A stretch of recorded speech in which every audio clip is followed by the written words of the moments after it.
Nós vamos ler em Hebreus capítulo 5, do verso 1 ao 3.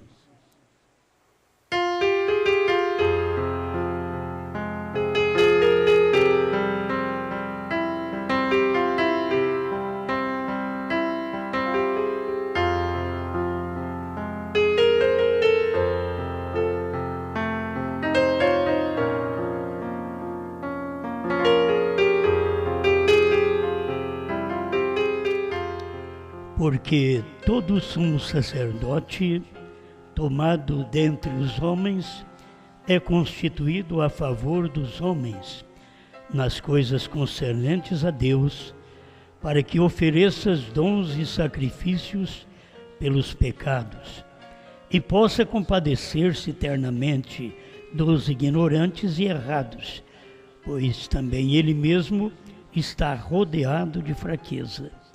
E por esta causa deve ele, tanto pelo povo como também por si mesmo, fazer oferta pelo pecado.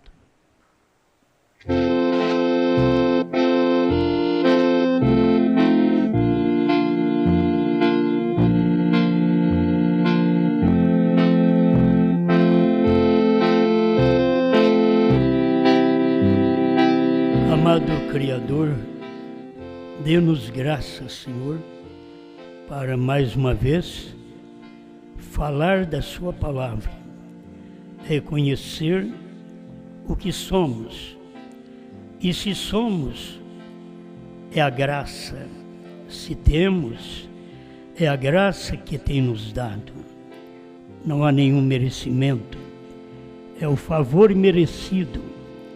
Favor imerecido. Temos alcançado de Ti vida, saúde, pregação, unção, direção dos céus. Tudo isto é a graça. Permita que cada um de nós, mais uma vez, sejamos envolvidos nesta palavra e que venhamos cumpri-la da forma correta. Em nome de Jesus Cristo. Amém, Senhor. Amém. Pode sentar.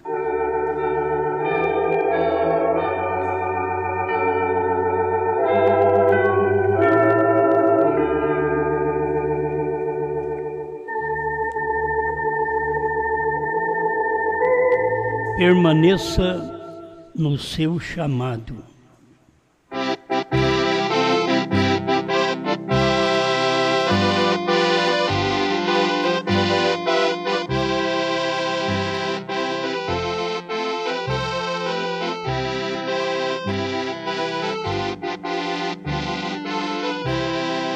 Cada um de nós, como pregadores, temos uma experiência. Agora, cada um que tem um ofício também tem uma experiência distinta. Em cada ofício é um chamado, o que deve fazer, o que vai fazer, e ser zeloso daquilo que fomos chamados. É como uma pessoa que ela começa a praticar as obras de pedreiro, de carpinteiro e outros, e eles vão aperfeiçoando aquilo cada dia mais, porque aquele é um ofício, um trabalho dele. Mas o crente também, o pastor, o evangelista, o mestre, o profeta, ele também tem o seu ofício, o seu chamado para aquele fim. E ele tem que se esmerar naquilo. Não adianta, eu sei que aqui a gente pode chocar com alguém, porque é bom as pessoas ter vários ofícios por causa dos trabalhos, né? Que é difícil encontrar um trabalho, então você sabe fazer outra coisa e é bom. Mas quando nós somos chamados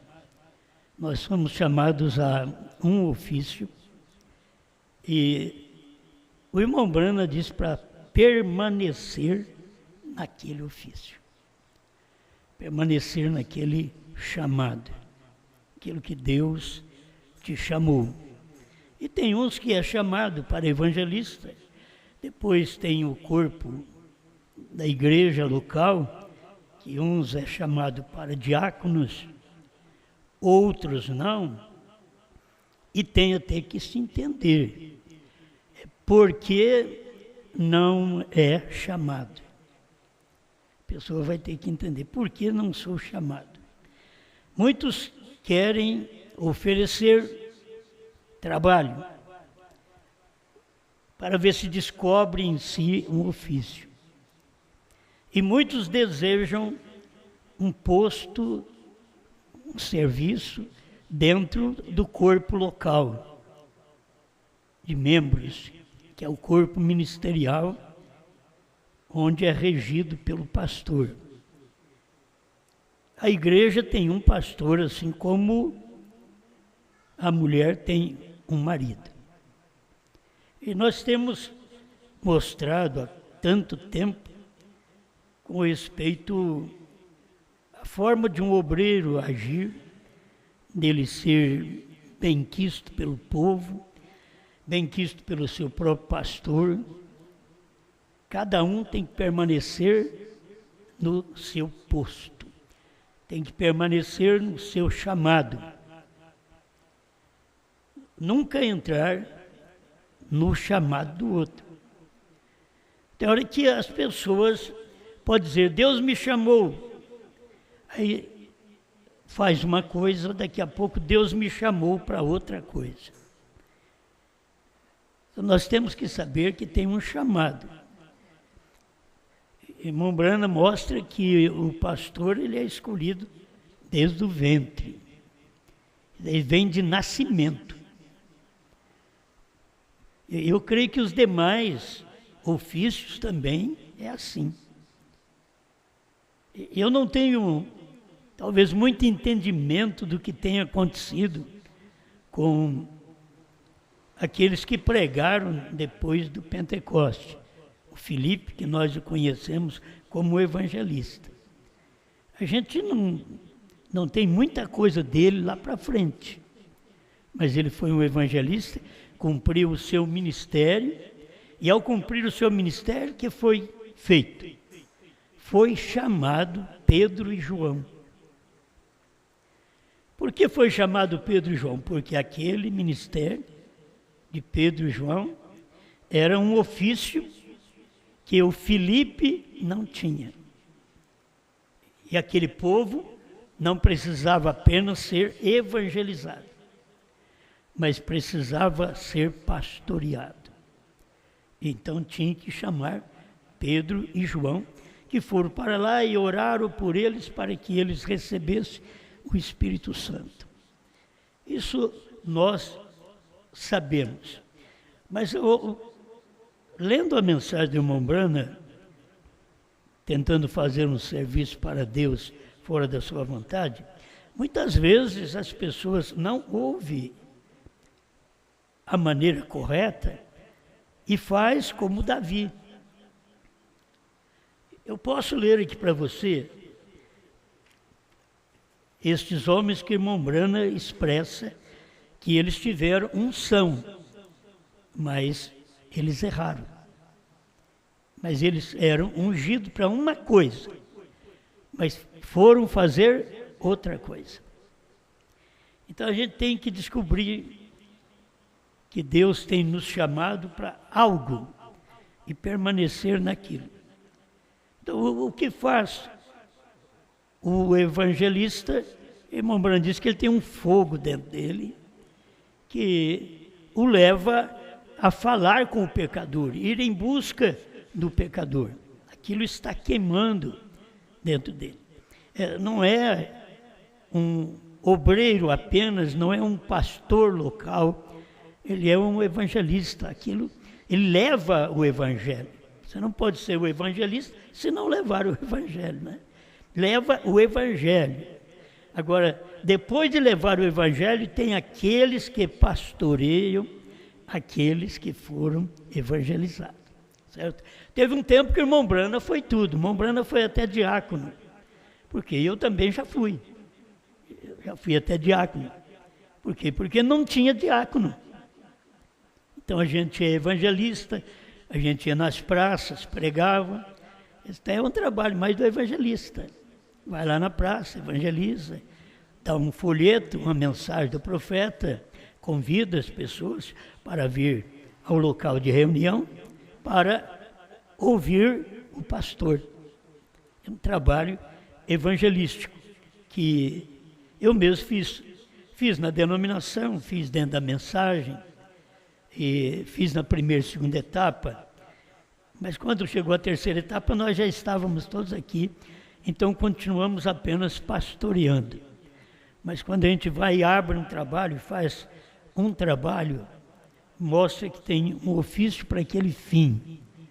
E eu sempre digo, eu nunca tive o dom de cura divina, mas nunca deixei de orar pelos enfermos. Porque eu sei que quem cura é Jesus. Se eu oro, eu não preciso ter dom para a pessoa ser curada. A pessoa precisa ter fé para ser curada.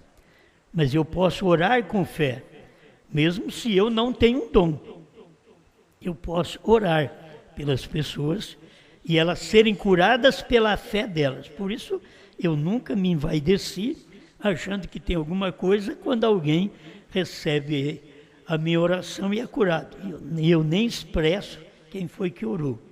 Porque eu não tenho que me preocupar com aquele dom, porque eu não tenho visto claramente aquele dom em mim, mas sou zeloso da palavra, creio em impor as mãos sobre os enfermos, creio em expulsar demônios, creio em falar línguas estranhas, eu creio em tudo, certo? Agora, não há necessidade de eu provar para vocês e eu falar língua estranha aqui, como faz os pregadores no púlpito pentecostal, saindo tudo fora da ordem da igreja. Não há necessidade. Mas são experiências que a gente já teve. Presta atenção um pouquinho. Quero fazer o possível de não demorar, porque vocês escutam sempre 2 palavrinhas à noite. Então eu quero fazer o possível de te ajudar. Tentando fazer um serviço para Deus, 234. Agora, influenciados por credos e concílios ecumênicos, a palavra, a verdadeira palavra da estação daquela era foi ignorada. Por quê? Eles tinham muita emoção. E tem hora que a gente pensa que emoção é unção. É um perigo para a gente.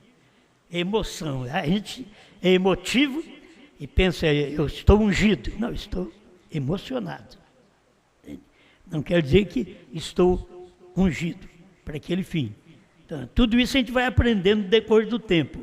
Porém, Davi, o rei ungido. Então você vê um homem que é ungido para uma coisa.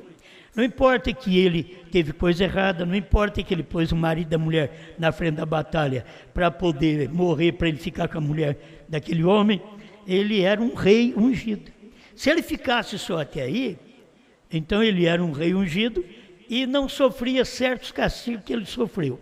Ele sofreu o castigo porque colocou o homem na frente da batalha e depois ficou com a mulher do homem, o seu general. Mas ele tinha que fazer o Salmo 51 para nós, por isso você tem o Salmo 51, porque Davi reconheceu sua miséria. Aí ele fez o Salmo 51 para nós. Então você lê em casa e é bom você ficar sabendo que aquilo foi feito para mim, para você, não cair como ele caiu. Tem gente que quer experimentar a queda do Davi, a queda de Sansão e assim por diante. E tem uns que são crentes muito no Velho Testamento que querem experimentar as poligamias que houve lá no passado, certo? Eles querem experimentar. Mas quando veio de Jesus para cá, Jesus disse, no princípio não foi assim. Dali para cá, Jesus nos retornou ao princípio, para que fosse um homem e uma mulher. Jesus nunca retornou nós no princípio para ser um homem e um homem. Ele nunca retornou nós no princípio para ser uma mulher casando com uma mulher.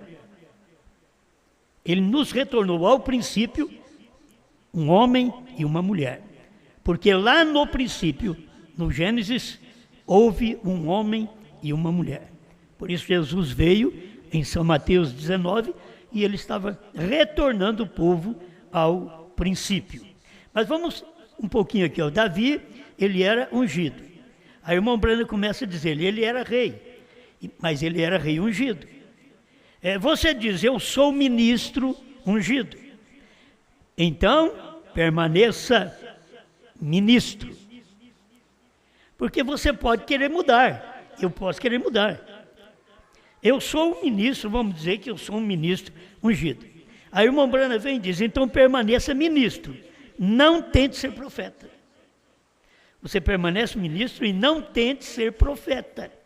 Você tem que permanecer no seu chamado, na sua unção, certo? No seu ofício. Tem que permanecer naquilo ali. É o que vamos aprendendo aqui com o irmão Brana. Aí ele pergunta assim, está vendo? Se você é evangelista, permaneça evangelista. Irmão Brana podia ter dado mais vazão para a coisa. Você é evangelista, não pare, prossiga. Seja um pastor, seja um mestre, seja um apóstolo, seja um profeta. Não, cada um naquilo que foi chamado. Você foi chamado ministro, fica como ministro. Ministro é pastor, na Bíblia. Você encontra pastor. Aí você foi chamado como evangelista, permaneça evangelista. Agora, cada um sabe, e eu tenho explicado aqui, e os nossos evangelistas têm andado corretamente dentro daquilo que nós temos ensinado, mas a gente precisa sempre dar uma palavrinha a todo mundo, a todos eles. Se é para permanecer como evangelista, o trabalho dele não é corrigir as pessoas. O trabalho dele é evangelizar as pessoas. Porque ele é um evangelista. Não mude. Deus vai me usar hoje noutra coisa. Quer dizer, eu sou um pastor, mas eu falo para vocês, Deus hoje vai me usar como profeta. Eu sou pastor. O profeta nasce profeta. Agora, a noiva é profeta. Isso quer dizer, todos nós, no fundo, temos um ofício, mas estamos ouvindo uma pessoa. Todos nós somos profetas, porque todos nós somos da noiva. A noiva tem o assim diz o Senhor. Então, ela é profeta. O profeta está esclarecendo que ela é profeta. Pérgamo 56 a 58. Então, mas você tem que entender o seu ofício particular. Se a noiva é profeta, tem que haver um representante dela. Então, João representa essa noiva. Todos da noiva falam o quê? João fala. Fala uma coisa só. A mulher tem que falar o quê? O marido fala. O marido vai ali e faz um negócio, a mulher vai atrás e desmancha. Ela não é mulher dele. Ele não é marido dela. Quando Cristo vai e faz um trabalho, o que eu tenho que ir atrás e abonar aquilo lá. Não dissolver o negócio, mas abonar aquele negócio. É isso que se faz, que a igreja faz, é o que a esposa faz. E ela tem um marido idôneo. Se ela tem um marido que quer gastar tudo no jogo, quer jogar a casa dela lá no jogo, aí ela é diferente, vocês têm que entender também. Eu estou falando de marido, de esposo. Não é aquele que pega a casa que tem, ele já perdeu o cavalo que ele tem, já perdeu a carroça, já perdeu a bicicleta, já perdeu a geladeira. Agora ele vai lá e ele aposta a casa. Quer dizer, a mulher pode ir lá. Eu estou dando exemplo para vocês que tem homens que fazem isso. Agora, você como crente não vai fazer isso. um negócio errado desse. Por isso, em casa, eles tratam o que vai fazer. Se vão comprar, se vão vender, marido e mulher está sabendo daquilo ali, certo? Então a coisa é normal. Porque ela não vai contra a palavra dele, ela vai abonar a palavra dele. Agora, se vai acabar com o telhado que ela tem para poder cobrir sua vida e seus filhos, aí ela pode entrar em cena com ele e falar para ele, para isso daí você não pode querer que eu venha te abonar. Amém? Agora, o que Cristo fez de errado? Nada. Tudo ele fez é certo.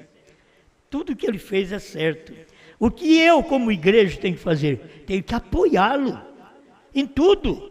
No cantar, no pregar, eu tenho que apoiá-lo. Mas ele tem uma pregação de vez em quando. Cristo não tem milhões de pregações. Ele tem uma pregação de vez em quando.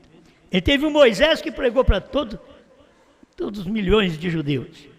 Ele teve um Jesus que pregou para o seu povo no seu dia. Ele teve um Pedro que pregou no dia de Pentecostes. Aí logo cada dia Deus faz um trabalho. Ele teve um mensageiro em cada era e cada era durou vários anos, centenas de anos com um mensageiro, centenas de anos o povo ouvindo a mensagem de um homem que o seu ofício naquele dia foi válido por Deus. Nós temos aí até a era das trevas centenas de anos, mas passaram com aquela mensagem. Depois veio Lutero, Wesley, Pentecostes, Brana. Chega até o nosso tempo. Bom, deixa eu sair desse ponto, porque senão eu não chego lá. O evangelista permaneça evangelista. Então o evangelista, ele não tem que corrigir o irmão, não tem que corrigir a irmã. Ele tem que dar a mensagem dele. Mas ele está vendo coisa errada, mas ele não tem que corrigir. Não é o trabalho dele. O trabalho dele é subir no carro, é descobrir o que o indivíduo está lendo, mas não sabe o que é. Você não sabe? Eu vou te explicar isso daí. O evangelista é próprio para isso.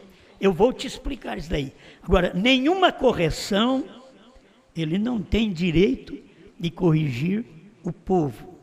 Não tem direito. Porque esse é o trabalho pastoral. Por isso você vê, o evangelista está ligado ao pastor.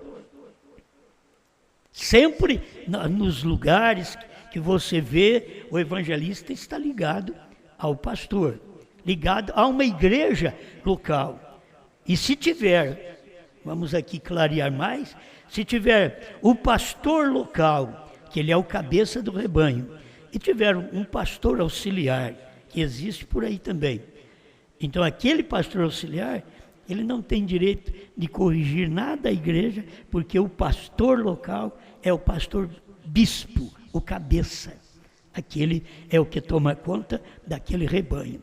Então, quando nós chegamos a compreender o que Deus está fazendo, usando um homem de cada vez, um mensageiro em cada era, Brana na sua era de Laodiceia, ele pregou cura divina, ele pregou a primeira e segunda etapa, mas quando ele teve a terceira puxada, então, como diz o irmão Rogério, ele passou para o 8º dia. Ele não ficou no 7º, ele passou para o 8º, porque ali era a era da noiva. Não tem uma era da noiva sem que tenha aquele profeta que atirou da denominação da 7ª era para a 8ª, que não é a 8ª era, mas é o 8º dia, certo? E que existe isso daí. Mas vocês já ouviram, deve ser o bastante. Agora, eu quero apenas bater um pouco nisto, porque muitas vezes a pessoa não entende sua posição.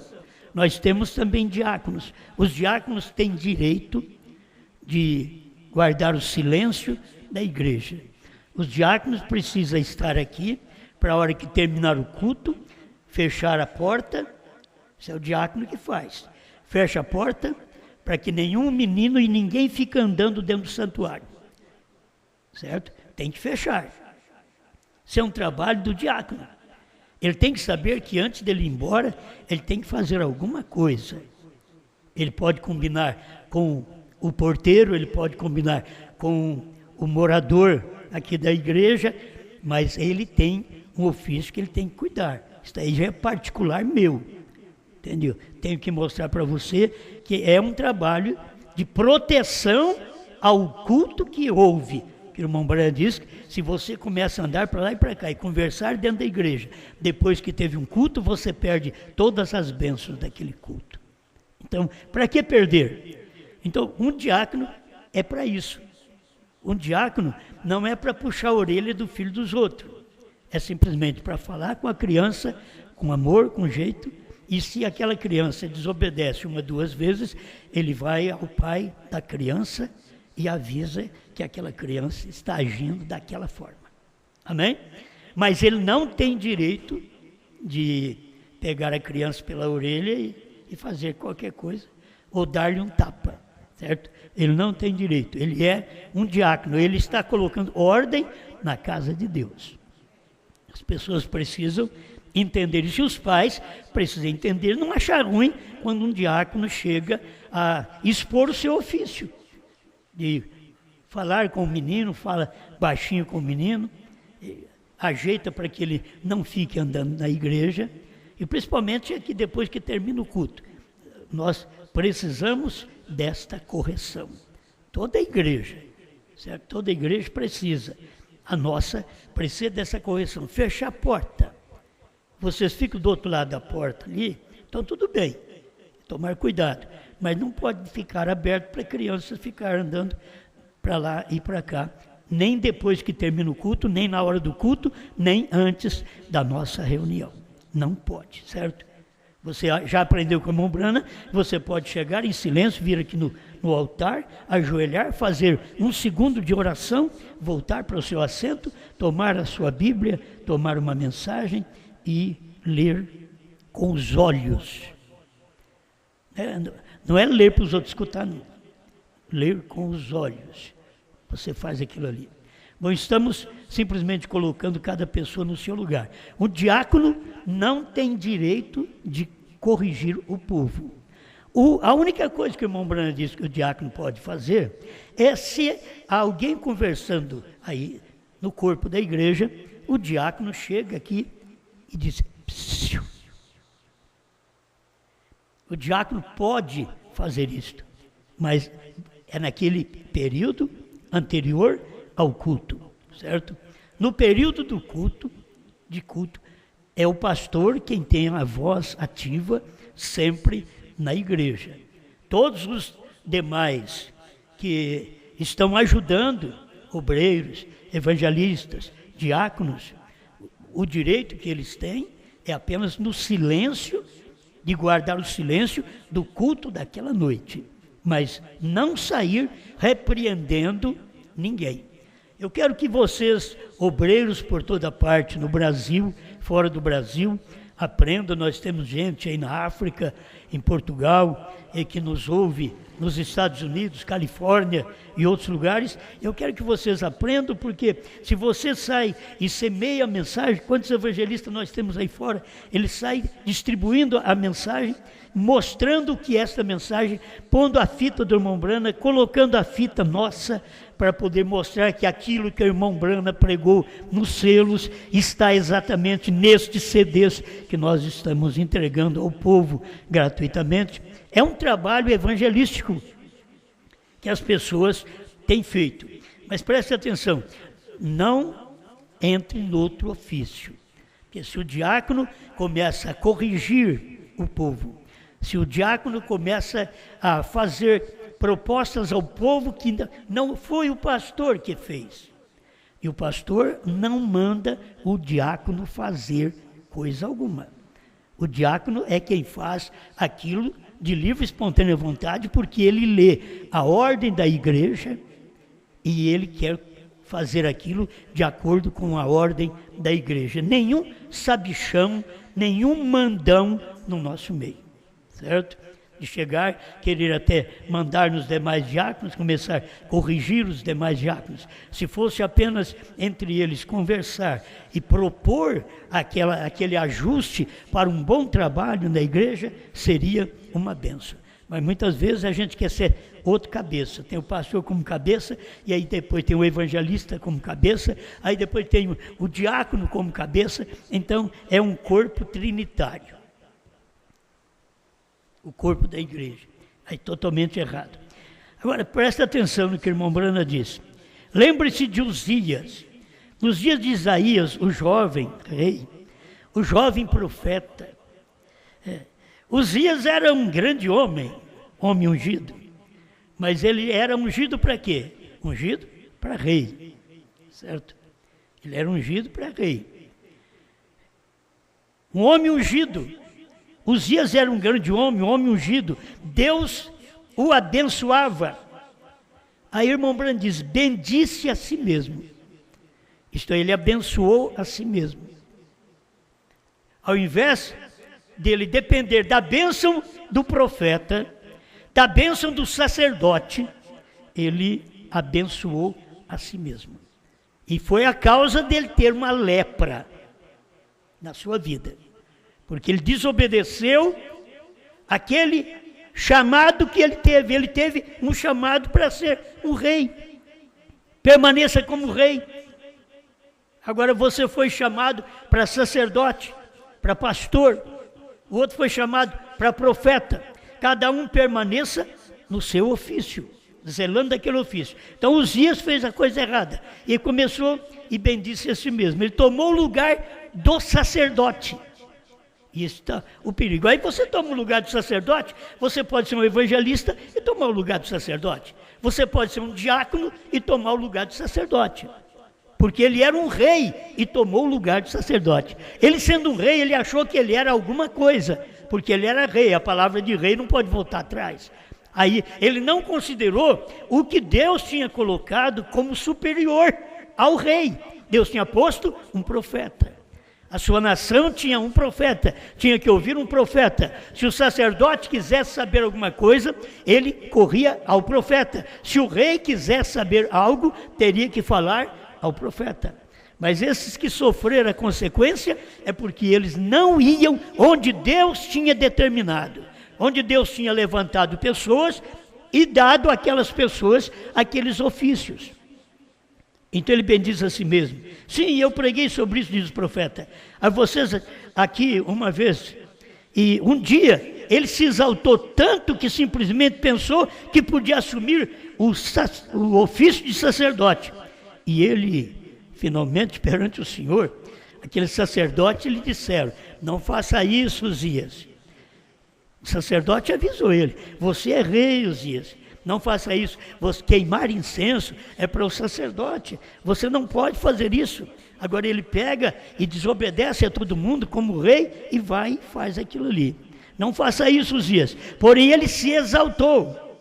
A pessoa se exalta, acha que ela tem ofício para aquilo. E ela não tem. Ela não nasceu para aquilo. O profeta não podia lhe dizer nada. Os sacerdotes conheciam sua ordem, eles estavam mantendo sua ordem. É como diáconos mantêm a ordem. Aí vem o sacerdote, tinha que manter sua ordem, e o rei tinha que ouvir a ordem sacerdotal. Ele não quis ouvir. Esse é o problema. Muitas vezes você se exalta a si mesmo e você não ouve aquele que tem a voz do ofício, do chamado para você. Me desculpe, mas tem muitas mulheres que querem agir como esposas de pastores. E elas não são esposas de pastores. Mas aquilo está no íntimo delas, que parece que é um empurrão que dá ao marido, para ele ser algo, para ser algo na vida, para ser um pastor, porque tem vontade. Irmãos, quem é, se você entender, quem é não tem vontade. Quem é pastor não tem vontade de ser pastor. Quem é evangelista não tem vontade de ser evangelista. Aquilo chegou. Quem é um diácono não é por vontade. Aquilo ali é um chamado. e que se a pessoa não obedece, ela paga o preço daquilo. Mas se você foi chamado para uma coisa, não tente ser outra. Os sacerdotes conheciam sua ordem. Bem, 236, essa mensagem, tentando fazer um serviço para Deus fora da sua vontade. Bem, lhes disse, calai-vos. E ele entrou com fogo. O rei, quem podia entrar com fogo era o sacerdote. Aí o rei entrou com fogo, assumiu o serviço de sacerdote. Ele era um rei ungido, não sacerdote. Ele tinha unção para rei, podia mandar no povo inteiro do seu reino, tinha voz ativa no reino, mas quando chegasse ao sacerdócio, ele não tinha nada daquilo, ele não tinha que intrometer aquele ofício, mas ele quis tomar o ofício para ele também. De não se tem, e se eu sou o rei, eu tenho a voz que todo mundo tem que ouvir. Então pegou e foi queimar incenso e foi com fogo para o altar. E o que aconteceu? Ele ficou leproso. Então ele era rei ungido, mas não era sacerdote ungido. Eu posso ser pastor ungido e não profeta ungido. O irmão Branham usou essa expressão desses dois ofícios. Eu estou usando esta expressão porque isso daqui é irmão Branham que falou. E aqueles sacerdotes estavam tentando lhe dizer, tu és um rei maravilhoso, tu és ungido, tu és um evangelista maravilhoso, tu és um diácono maravilhoso, tu és ungido para esse fim. Mas a outra coisa que você está fazendo, você está contrariando a vontade de Deus. E qualquer pessoa, se você auxilia muito o pastor, vocês muitas vezes são tentados a ouvir irmãos inexperientes de chamar o irmão Rogério de pastor. Ainda não chamaram, não? Já te chamaram. Já, né? Já chamaram o irmão Rogério de pastor. É tentado por pessoas que não entendem, porque vê você muito próximo do pastor, um diácono próximo do pastor, e chamar o diácono de pastor. Agora, o que o evangelista tem que falar para ele? Irmão, eu não sou pastor, eu apenas sou um pregador. O que o diácono tem que fazer? Na hora, é na hora que se faz isso, para mostrar para a pessoa o seu ofício, e não o ofício da outra pessoa que eles quiserem colocar em você. Então, o diácono tem que dizer, irmão, eu não sou pastor, eu sou diácono. Mas é uma tentação, meu irmão, é uma tentação alguém chegar para um diácono e chamá-lo de pastor. Mas uma tentação grande a um evangelista e chamá-lo de pastor. É uma tentação. Aquilo está na carne da pessoa. A pessoa tem que enfrentar aquilo. Mas quem falou, quem chamou por inocência. Entende? Por inocência. Você não vai julgar aquela pessoa. Por isso, se você não corrigir aquela pessoa, não ensinar aquela pessoa, como evangelista você não serve nem para pregar o evangelho, e como diácono você não serve para trabalhar no corpo diaconal na igreja. Porque você não diz o que tem que falar claramente para a pessoa. E não é maltratar a pessoa, não. É tratar com jeito. Oh, irmão, nada disso. Eu sou um diácono, não sou pastor. Aí talvez fique assim, quem dera. Aí o evangelista, o pastor, fala assim, eu não sou, quem dera. Já é algo errado que está lá dentro, que expressa aquilo. Então, muitas vezes, as mulheres, elas acabam agindo desta maneira, porque são espíritos que vêm para a igreja também, para poder cultuar e dando uma palavra contrária ao que a pessoa é. Se a pessoa é um diácono, outra coisa, não existe diaconisa na Bíblia. Na Bíblia não tem. Só porque é mulher do diácono, ela é diaconisa? Não, não existe diaconisa na Bíblia. Só porque ele é pastor, a mulher dele é pastora? Não, não existe pastora na Bíblia, certo? Não existe. Nós temos os ofícios da Bíblia, que é apóstolo, profeta, evangelista, pastores e mestres. Não tem nenhum feminino ali. Tudo é masculino. Jesus teve 12 apóstolos, nenhuma apóstola. Jesus, Paulo, Pedro nunca tiveram uma bispa, porque não existe isso na Bíblia. Isso são coisas feitas pelo mundo moderno, pela religião moderna, que não pode viver com a Bíblia. Pelo tempo que estão vivendo, até o Papa está dizendo que não pode viver, o povo não pode viver com a Bíblia que temos hoje, que ela é muito antiga, ultrapassada, que precisa ter uma nova Bíblia. E ele vai fazer isso. Mas ele já é contra a Bíblia há quantos milênios? Ele é filho daqueles que queimaram a Bíblia. Há milênios atrás. Ele é filho daqueles que mataram 68 milhões de cristãos. O que eles têm com Bíblia? Estão descobrindo tarde até que precisa ter uma outra Bíblia. Mas essa Bíblia que nós temos, ela é antiga, mas ela tem promessa moderna. Tem promessa que está cumprindo agora. Nesse momento tem promessa de Apocalipse 10, 8 a 11, fresquinha na Bíblia. Não precisamos de uma Bíblia nova, com experiência de homens sem Deus, escritores sem Deus, porque o Espírito Santo já usou esses escritores lá atrás, para poder escrever esta Bíblia que nós temos, que ela não falha. O que ela diz está cumprindo, mas cumprindo todo dia. Aquilo que vocês precisam de uma nova Bíblia, eu não sei para quê. Essa Bíblia mostra os dias de Noé, os dias de Ló. Deus já falou, já teve os dias de Noé, os dias de Ló, lá no início do mundo.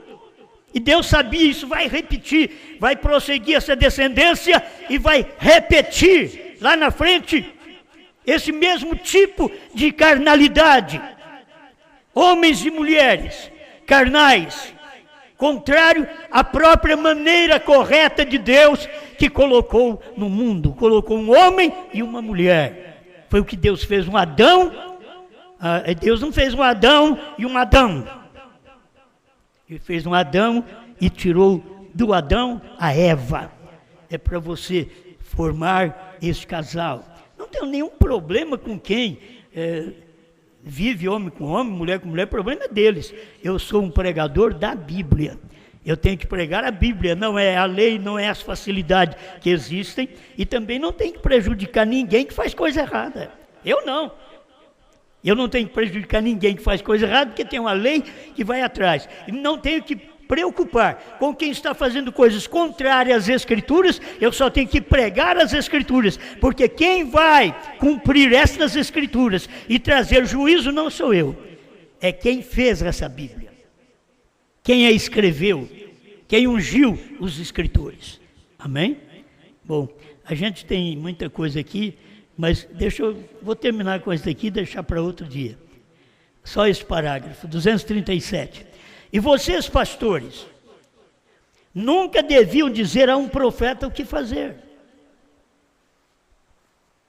Porque sempre existe, irmãos, em igreja que vocês não entendem, não conhecem, igrejas que o pastor só prega aquilo que foi decidido pela junta de diáconos. Por homens ali que acham que você vai pregar isso, ele vai pregar aquilo. Não pode pregar nada diferente. Isso é tudo fora da Bíblia. Um quer ensinar o outro. Olha que o profeta mostra. É um ofício inferior? É. Eu não posso dizer para você que o pastor não é ofício inferior a um profeta. Eu vejo na Bíblia, sempre houve esse ofício superior, que era um profeta. Houve depois o ofício sacerdotal, aí que é o pastor. Então o pastor, diz o profeta, nunca devia dizer a um profeta, o pastor não pode dizer a um profeta o que fazer. Um diácono não pode dizer ao pastor o que fazer. O evangelista não pode dizer a um pastor o que fazer. Aí o irmão Branda vai, e vocês evangelistas, dizer a um pastor o que fazer. O pastor não pode dizer ao profeta o que fazer. Agora, a noiva é profeta. É difícil para as pessoas talvez perceber isso, crer e viver isso daqui. Mas a noiva é profeta. E se ela é profeta, ela é um corpo, mas ela tem um cabeça. Todo corpo tem que ter um cabeça. Todo corpo que tem mais do que um cabeça, ele é deformado. Por isso você coloca Deus e a igreja, sendo 3 pessoas na divindade, um Pai, um Filho e um Espírito Santo, tudo separado, você está fazendo um Deus deformado. Aquele mesmo Deus Pai é o que veio aqui num corpo de carne, porque como Pai, Espírito, ele não podia morrer, então ele veio aqui, gerou um corpo de carne para ele morrer, e aquele corpo de carne não veio do ato sexual, mas veio por obra do Espírito Santo. Então aquele corpo podia verter o sangue e apagar os nossos pecados. Mas era o mesmo Pai que fez isto. Quando ele diz, vou e venho para vós. Ele foi da cruz, voltou no Pentecostes. Aí se você quer usar as outras expressões, você vai usar, mas você terá que saber. O Pai é maior do que eu. Quando ele diz o Pai é maior do que eu, porque o Pai é espírito, eu é carne. O meu espírito é maior do que a minha carne. Essa carne está movimentando porque tem um espírito aqui dentro. O espírito é maior do que a carne, o Pai é espírito, mas o corpo daquele espírito é o Filho. Deus é espírito, mas o corpo de Cristo é a igreja. Ela tem que entender que todo o seu mover, todo o seu falar, todo o seu olhar está dirigido, governado pelo Espírito Santo, pela vida que está dentro de nós. Amém? Então, por favor, se você quer ser uma pessoa abençoada, permaneça no seu chamado, permaneça no seu ofício. Veja, cada um tem seu ofício e está perfeitamente identificado, diz o profeta. Pai Celestial, te agradecemos, Senhor, por esta oportunidade que o Senhor nos dá de estar na tua casa, de ouvir sua palavra, de preparar nosso coração cada dia para uma mensagem, um alimento que o Senhor vai dando a nós, de pouco a pouco, tratando sua igreja com a revelação, mostrando para nós nossa posição neste ofício que nós temos. Ajuda-me, Senhor. Eu não quero tomar o lugar do profeta. O profeta já revelou selos, trovões, novo nome. O que nós estamos aqui fazendo, Senhor, é comendo esta mensagem, comendo o livrinho revelado. Nós não estamos comendo nem a Bíblia, estamos comendo o livrinho revelado, os selos revelados, aquilo que foi revelado que ninguém sabia e estava escondido, mas estamos comendo. Isto é alimento para a alma. O comer é ouvir. Quando nós ouvimos sua palavra, comemos, alimentamos deste pão da vida. Obrigado, Senhor, em nome de Jesus Cristo. Amém, Senhor. Amém.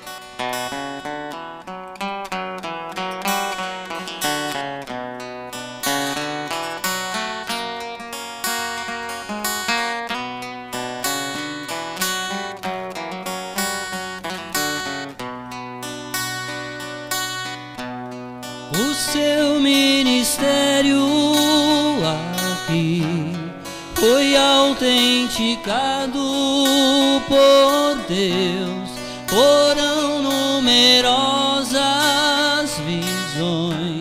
sinais procedentes dos céus. Os grandes mistérios foram revelados, ouvimos dos lábios seus. Os grandes mistérios foram revelados, ouvimos dos lábios seus.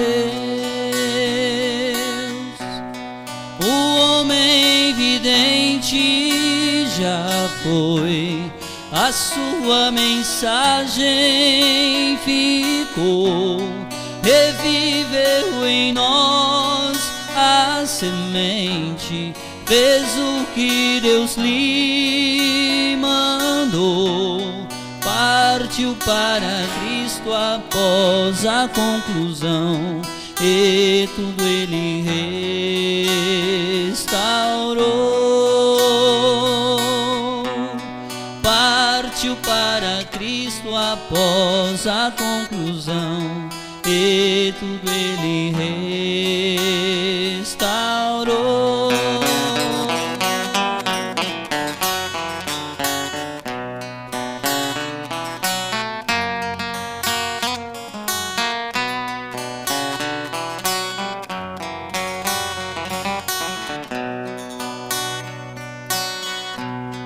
A sua mensagem nos chama pra perto de Deus estar.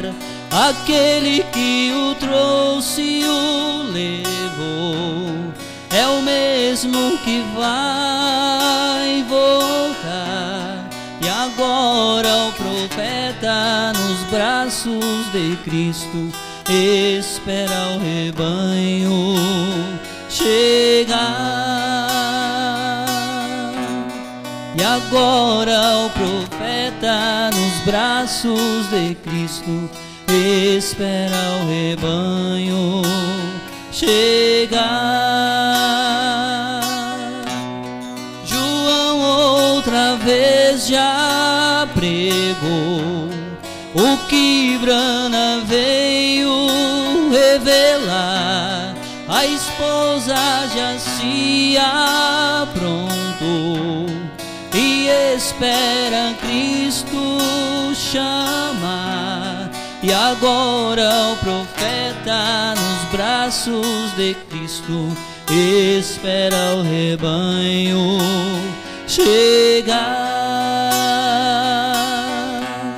E agora o profeta nos braços de Cristo espera o rebanho chegar.